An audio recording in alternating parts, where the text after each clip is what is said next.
ಯಾವಾಗಾದ್ರೂ ಮನ್ಸು ಕಾನ್ಸಂಟ್ರೇಷನ್ ಬಂದಿದೆ ಯಾವಾಗ? ಇಲ್ಲ, ಬರೇ ಆಲೋಚನೆ ಬರೋದು. ಬರೇ ಆಲೋಚನೆ. ನಿನ್ನೇನ್ ಈಗ ಮಾಡ್ದೆ, ಮೊನ್ನೇನ್ ಮಾಡ್ದೆ, ಮುಂದೇನ್ ಮಾಡೋದು, ಅದೇ ಈ ತರ ಆಲೋಚನೆಗಳೇ ಬರೋದು. ಅರ್ಧ ಗಂಟೆ ಕೂರಾಗತ್ತಿದ್ರು ಮುಕ್ಕೊಂಡ್ಬಿಡ್ತಿದ್ದೆ. ಈಗ ಆದಂತ ಅನುಭವನೇ ಬೇರೆ ಇದೆ. ಈ ಪ್ರಾಣಾಯಾಮ ಮಾಡಿ ಕೂತ್ಕೊಂಡ್ಬಿಟ್ರೆ ಅಲ್ಲೇ ಏನಾಗಿತ್ತ ನಂಗೆ ಗೊತ್ತಿರಲ್ಲ ಅವಾಗ. ನೀನ್ ಮರ್ತೋಗ್ಬಿಟ್ಟಿರ್ತಿ.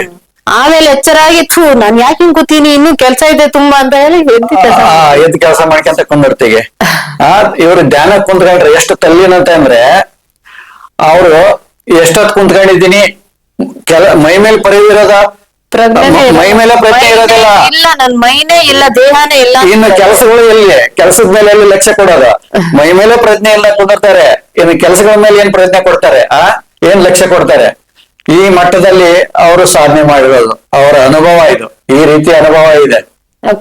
ನನ್ ದೇಹನೇ ಇಲ್ಲ ಅನ್ನಿಸ್ಬಿಡುತ್ತೆ. ಅಲ್ಲ, ಈಗ ಪ್ರಾಣಾಯಾಮ ಮಾಡುವಾಗ ಸಹಜವಾಗಿ ಕಷ್ಟ ಆಗತ್ತೆ ಅಲ್ವಾ? ಯಾಕಂದ್ರೆ ಕಷ್ಟ ಅಂದ್ರೆ ಏನು? ಪ್ರಾಣಾಯಾಮದ ಕಷ್ಟ ಅಲ್ಲ ಅದು, ಅವ್ರು ಮಾಡಿದ ಕರ್ಮ ಅದು.